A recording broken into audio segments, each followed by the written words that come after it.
আসসালামু আলাইকুম। স্বাগত জানাচ্ছি সবাইকে ভয়েস অফ বাংলাদেশে। সাথে আছি আমি মোহাম্মদ ইরফান হোসেন। আজকে যে বিষয়টি নিয়ে কথা বলব সেটি হলো এইচএসসি পরীক্ষা বাতিল করায় যেসব সংকট হতে পারে। আমরা সবাই অবগত আছি খুব সম্প্রতি সময় আমাদের এইচএসসি পরীক্ষা ২০২৪ স্থগিত ঘোষণা করা হয়। এই এইচএসসি পরীক্ষা বাতিল করায় কি সংকট দেখা দিতে পারে সেই বিষয়ে কথা বলবো। চলুন বিস্তারিত জানি বিষয়টি নিয়ে। এই বছরে এইচএসসি পরীক্ষা শুরু হয়েছিল জুন মাসের ৩০ তারিখে।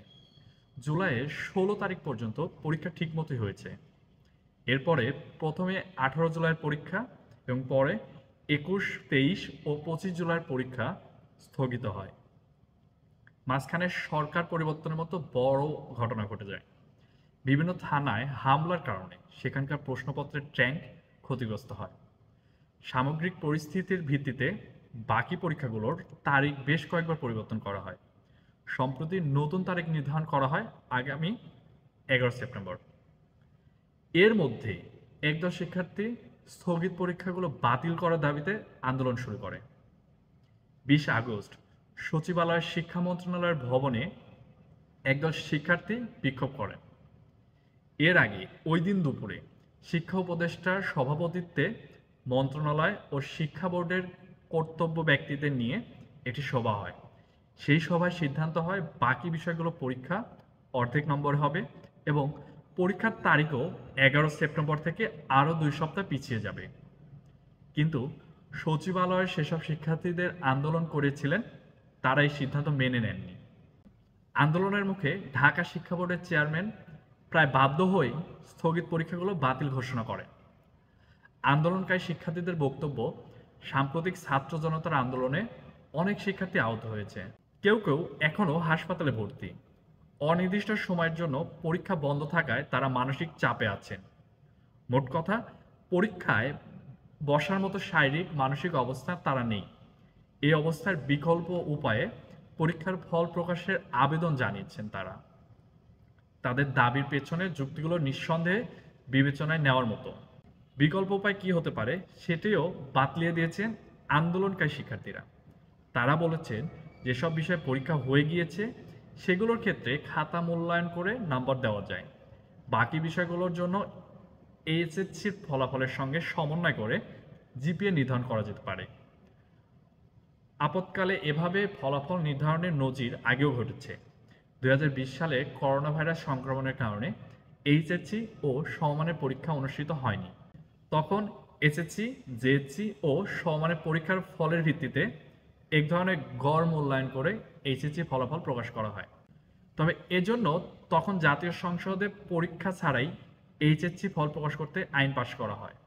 এর আগে আইন ছিল পরীক্ষা নিয়েই ফল প্রকাশ করতে হবে।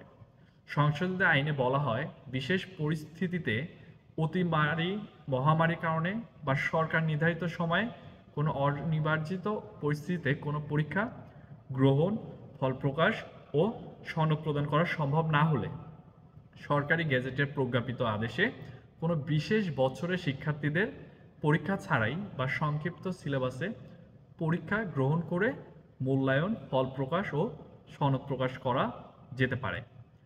বর্তমান অন্তর্বর্তী সরকার যেহেতু সংবিধান ও আগের সব আইন রহিত করেনি, সুতরাং বিদ্যমান আইনের এবারের এইচএসসি পরীক্ষা ফলাফল প্রকাশ করা যেতে পারে। কিন্তু স্থগিত পরীক্ষা বাতিলের সিদ্ধান্ত আসার পর এ নিয়ে সামাজিক মাধ্যমে ব্যাপক প্রতিক্রিয়া দেখা গেছে। এটি যে মন্দ নজির হয়ে থাকবে সেটি মনে করেন অনেকে। পরবর্তী চাকরি জীবনেও এসব শিক্ষার্থীকে ভুগতে হতে পারে। এবারের ছাত্র আন্দোলনে যারা নেতৃত্ব দিয়েছেন তাদের মধ্যে একজন সমন্বয়কও বলেছেন পরীক্ষা সম্পূর্ণ বাতিলের বিষয়টি তারা সমর্থন করে না। পরীক্ষা বাতিলের পক্ষে যারা, তারা এর পরবর্তী সংকট নিয়ে ভেবেছেন বলে মনে হয় না। যেমন ২০২০ সালের এইচএসসি ও সমমানের পরীক্ষা সবাই পাশ করেন। তাদের দাবি অনুযায়ী ফল প্রকাশ করা হলে এবারও প্রায় শতভাগ পরীক্ষার্থী পাশ করবেন। এর ফলে সমস্যা তৈরি হবে উচ্চশিক্ষার ক্ষেত্রেও। যদিও ধারণা করা যায় এইচএসসি পাশ করা সব শিক্ষার্থী কলেজ, বিশ্ববিদ্যালয়ে ভর্তি হয় না। তবে নীতিগতভাবে উচ্চশিক্ষা গ্রহণের সুযোগ সবার জন্যই রাখতে হয়। এইচএসসি পরীক্ষার ফলের ওপর বিশ্ববিদ্যালয় ও অন্যান্য উচ্চ শিক্ষা প্রতিষ্ঠানে ভর্তি প্রক্রিয়া নির্ভর করে। এদেশে কোনো বিশ্ববিদ্যালয় বা উচ্চ প্রতিষ্ঠান সব পরীক্ষার্থীকে পরীক্ষায় অংশগ্রহণের সুযোগ দিতে পারে না। এবছরে 14.5 লাখেরও বেশি শিক্ষার্থী এইচএসসি বা সমমানের পরীক্ষায় অংশগ্রহণ করে।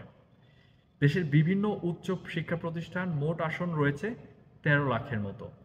ফলে সব শিক্ষার্থী উচ্চশিক্ষার সুযোগ গ্রহণের সুযোগ নাও পেতে পারে। তাছাড়া সরকারি বেসরকারি বহু কলেজ আছে যেখানে শিক্ষার্থীরা ভর্তির সুযোগ পেলেও পড়াশোনা করতে আগ্রহী হয় না। এইচএসসি পরীক্ষার্থীদের একটা বড় অংশ পরীক্ষা দেওয়ার পক্ষে।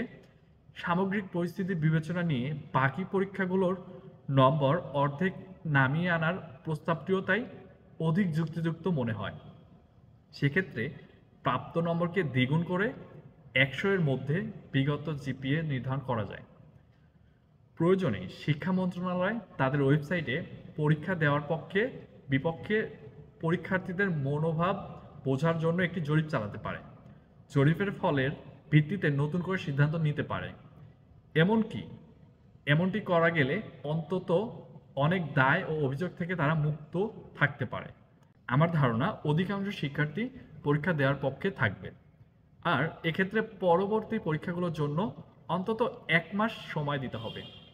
একটু দেরিতে এইচএসসি ফল প্রকাশিত হলেও সমস্যা হওয়ার কথা নয়, কারণ বিশ্ববিদ্যালয়গুলো ভর্তি পরীক্ষা নেওয়ার মতো অবস্থা সহসা পৌঁছাবে বলে মনে হয় না।